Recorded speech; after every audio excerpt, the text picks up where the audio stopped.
My wife stood before our family, delivering a passionate speech about loyalty and commitment. Her phone buzzed beside me. Curious, I glanced at the screen. Missing your touch from this morning. Can't wait to replace your boring husband. From her male assistant. Without a word, I connected her phone to the event's projector, and she turned pale when the message appeared for everyone to see. The sun was setting, casting a warm glow over the sprawling backyard of our family estate. It was the annual family reunion, a tradition that brought together the sprawling branches of the Thompson family. I, Mark Thompson, stood by the makeshift stage, my heart swelling with pride as I watched my wife, Emily, take the center stage. Emily, with her radiant smile and commanding presence, was the epitome of grace and loyalty, at least in the eyes of our family. Our children, Lily and Jake, were playing nearby, blissfully unaware of the undercurrents of tension that had been simmering between Emily and me for months. The air was filled with the scent of barbecued meat and the sound of laughter, but beneath it all, there was an unspoken tension. Emily's career as a high-powered executive had taken her away from home more often than not, leaving me to manage the household and our children. Her assistant, Derek, had become a constant presence in our lives, often stepping in where I felt I should have been. As Emily began her speech, her voice was clear and resonant, speaking of the values of loyalty and commitment. Virtues, she claimed, were the bedrock of our family. I felt a pang of irony, knowing the reality was far from the picture she painted. My eyes drifted to her phone, lying innocently on the table beside me, its screen lighting up with a message notification. The vibration was subtle, but it sent a jolt through me. I glanced around. Everyone was engrossed in Emily's words, their faces lit by the fading light and the flickering lanterns. My hand moved almost on its own, reaching for the phone.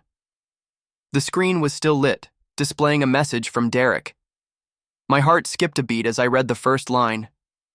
"Can't wait to see you tonight, love." The words blurred as my mind raced. Love? Tonight? The implications were clear, yet my heart refused to accept them. I looked up at Emily, her eyes scanning the crowd, her smile unwavering. But now it seemed like a mask, a facade that was about to crumble under the weight of my discovery. I felt a cold sweat break out on my forehead. The message was there, undeniable, yet I yearned for it to be a mistake, a misinterpretation. But the context was too explicit, too intimate. My gaze shifted back to Emily, her speech now a distant hum as I grappled with the betrayal that was unfolding in my hands. The celebration around me continued, oblivious to the storm brewing within. I pocketed the phone, my movements mechanical, as I tried to process the reality of what I had just seen.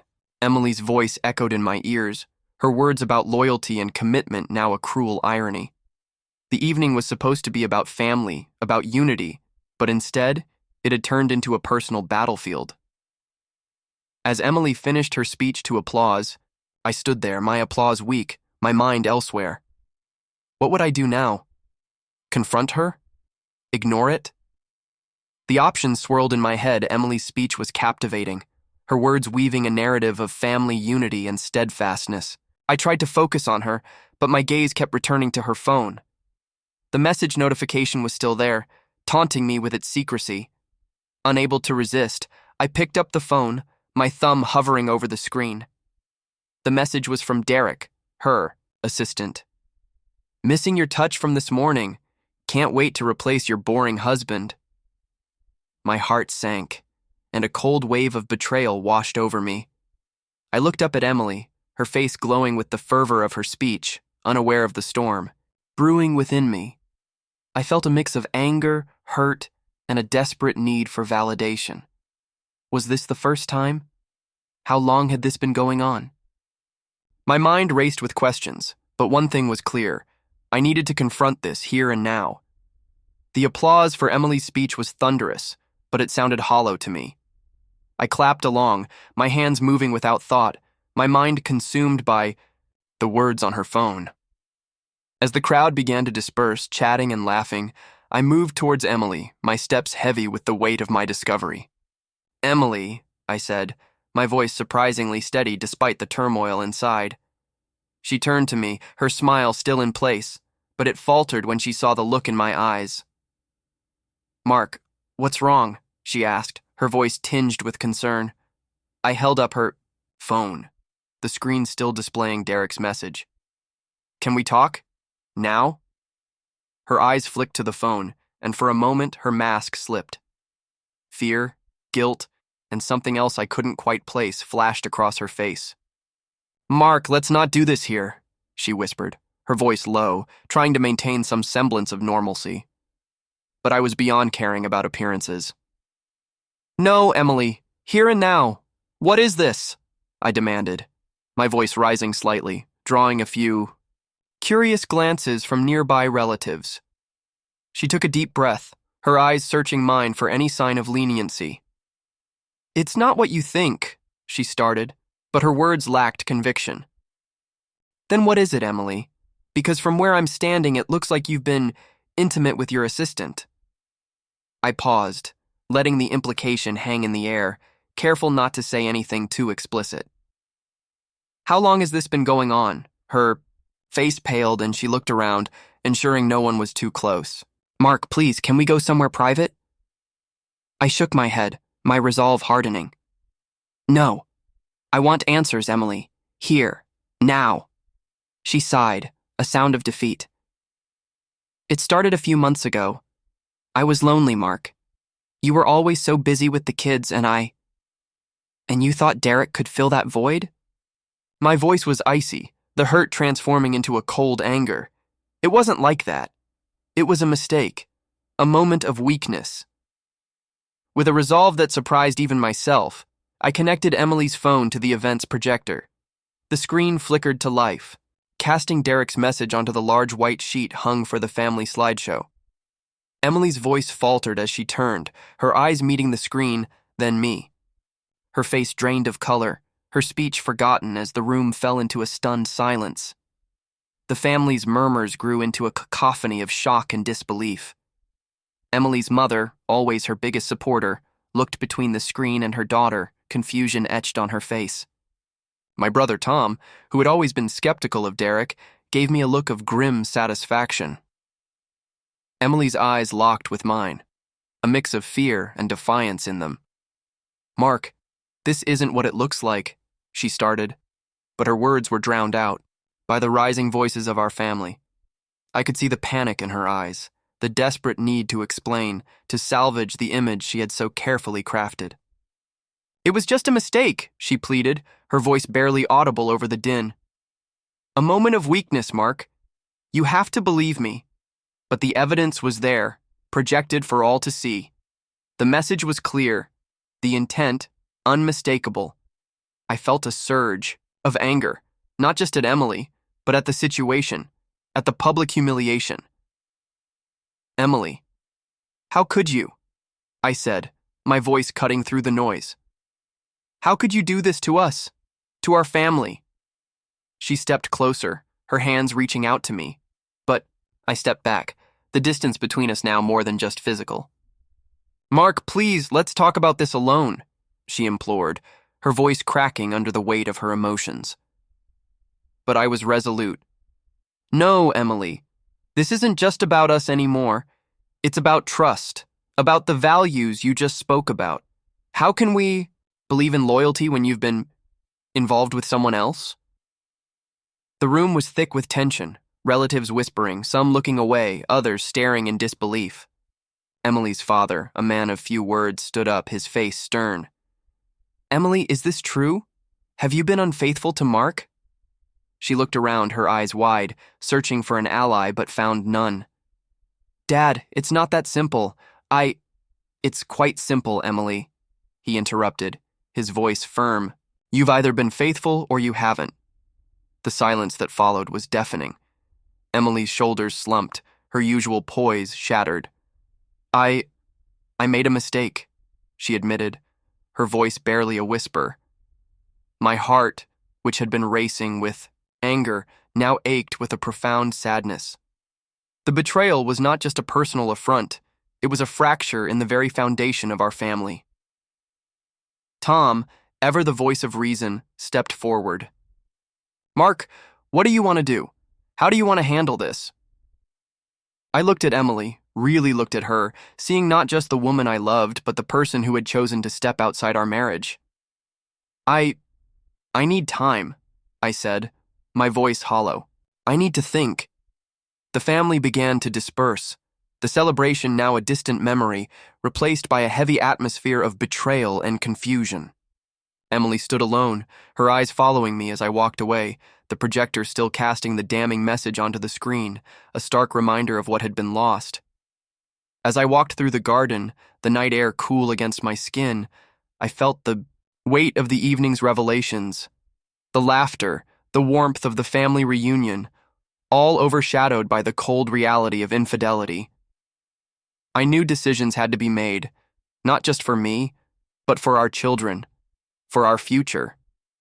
But for now, all I could do was walk, each step echoing the turmoil within, leaving behind the shattered fragments of what once was our perfect family picture. The atmosphere was charged with tension. Emily, now visibly shaken, tried to regain control of the situation. Please, let me explain, she pleaded, her voice barely above a whisper. She approached me, her hands outstretched, but I stepped back, the betrayal too fresh, too raw. The family began to divide. Some rallied around Emily, offering her comfort, while others, including my parents, looked at her with a mix of disappointment and anger. Lily and Jake, sensing the shift, came closer, their innocent faces clouded with confusion. Emily's explanation was a tangled web of half-truths and excuses. She claimed it was a misunderstanding, that Derek had overstepped, but her words lacked conviction. The more she spoke, the more the truth seemed to unravel. Please, Mark, you have to understand, she continued, her voice trembling. I was overwhelmed, and Derek was there, always there. It was just a moment of weakness. I could feel the eyes of our family on us, some with sympathy, others with judgment. My mother, ever the peacemaker, tried to intervene. Mark, maybe we should give Emily a chance to— No, Mom, I cut her off, my voice firm. This isn't about giving chances. This is about trust, about the vows we made. Emily's eyes were pleading, but I couldn't look at her without seeing the image of Derek's message projected for all to see.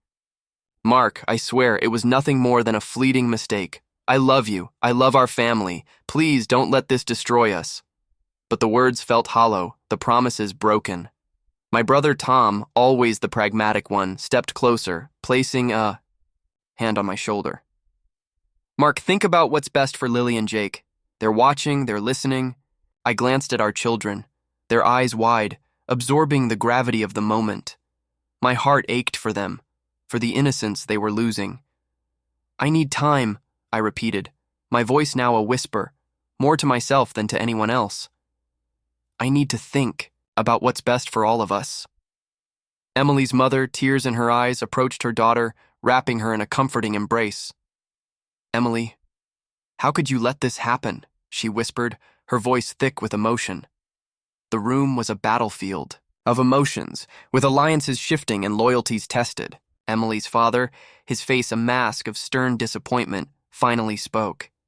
Emily, you've not only betrayed Mark, but this entire family. We trusted you. Emily's facade crumbled further, her tears now flowing freely. I know, Dad. I'm so sorry. I didn't mean for any of this to happen. The projector, still casting the damning message, seemed to mock the very essence of our family reunion. I turned away, unable to bear the sight any longer.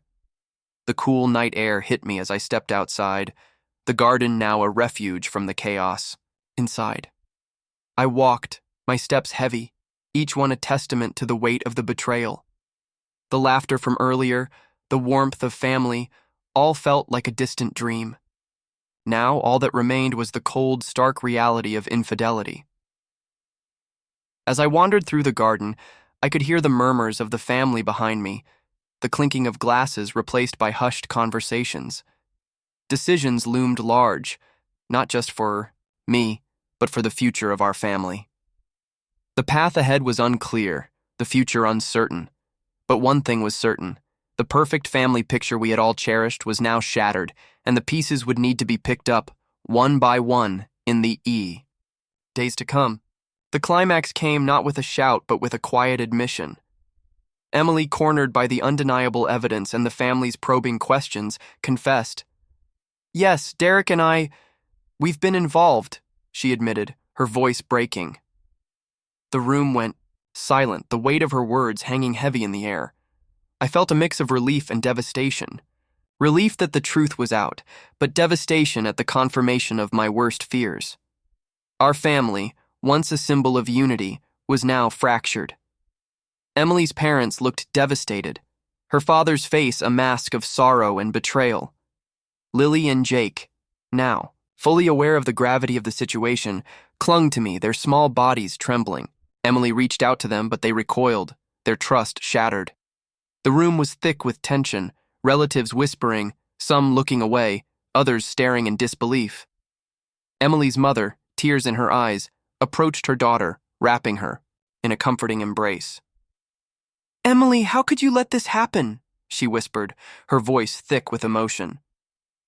Emily's father, his face stern, stood up. "Emily, you've not only betrayed Mark, but this entire family. We trusted you." Emily's facade crumbled further, her tears now flowing freely. "I know, Dad. I'm so sorry. I didn't mean for any of this to happen." The projector, still casting the damning message, seemed to mock the very essence of our family reunion. I turned, away, unable to bear the sight any longer. The cool night air hit me as I stepped outside, the garden now a refuge from the chaos inside.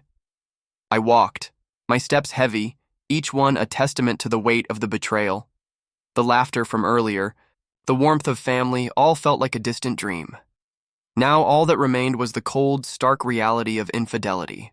As I wandered through the garden, I could hear the murmurs of the family behind me, the clinking of glasses replaced by hushed conversations.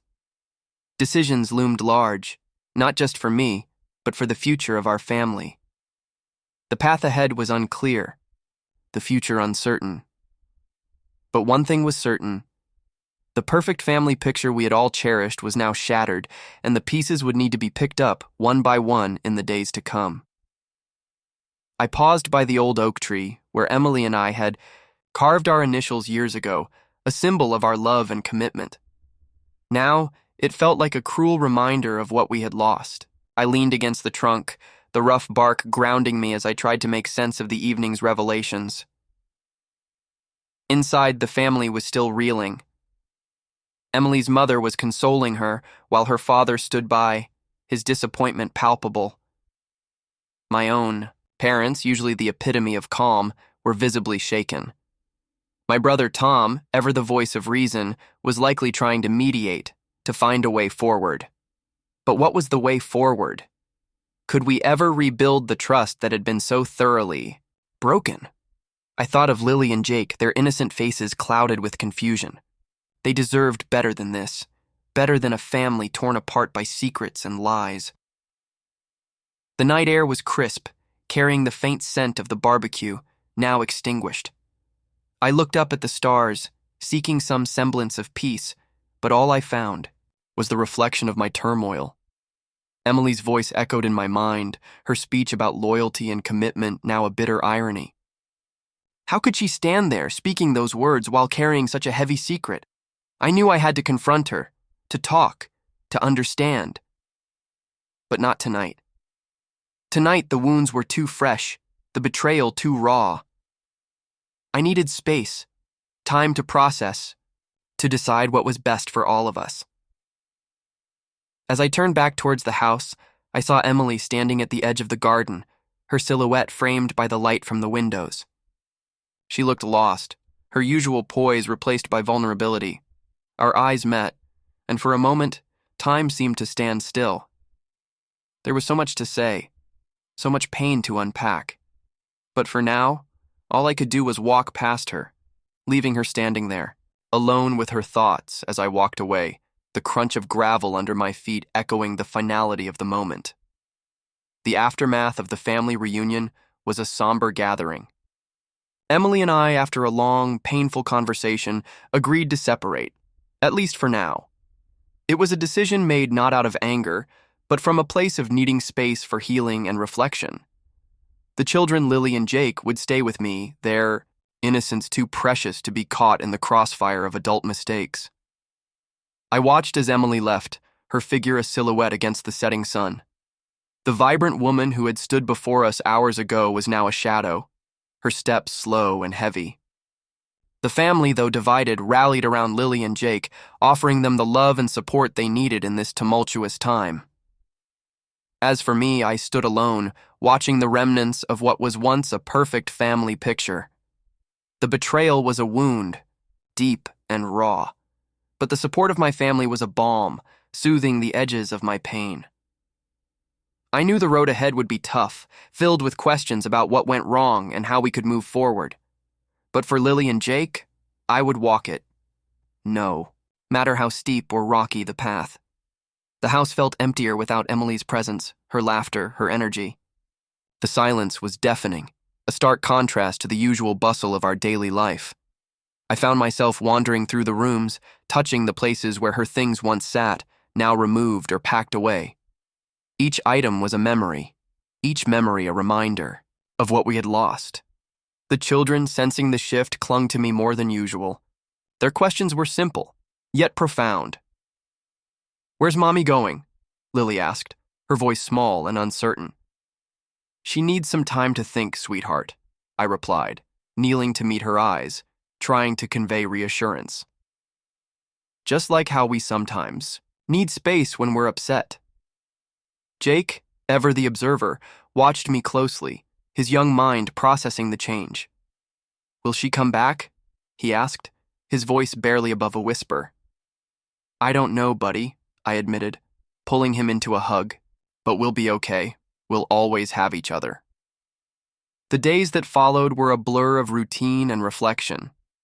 I took on the role of both parents, managing the household, ensuring the children's lives remained as normal as possible.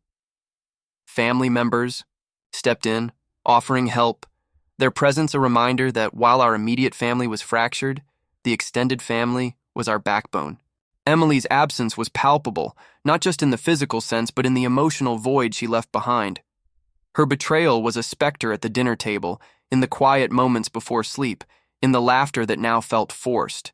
Yet, amidst the pain, there were moments of unexpected peace. One evening, as I sat with Lily and Jake, reading them a bedtime story, I felt a surge of determination. This was not just about surviving. It was about rebuilding, about showing my children that life could still be beautiful, even after heartbreak. The question lingered, though, like a shadow in the back of my mind. Will Mark and Emily ever find their way back to each other? Or is this the end of their story? Only time would tell, but for now, I focused on the present, on the love I had for my children, and on the hope that from the ashes of betrayal, something new and perhaps even stronger could grow. Don't forget to subscribe, like, and comment.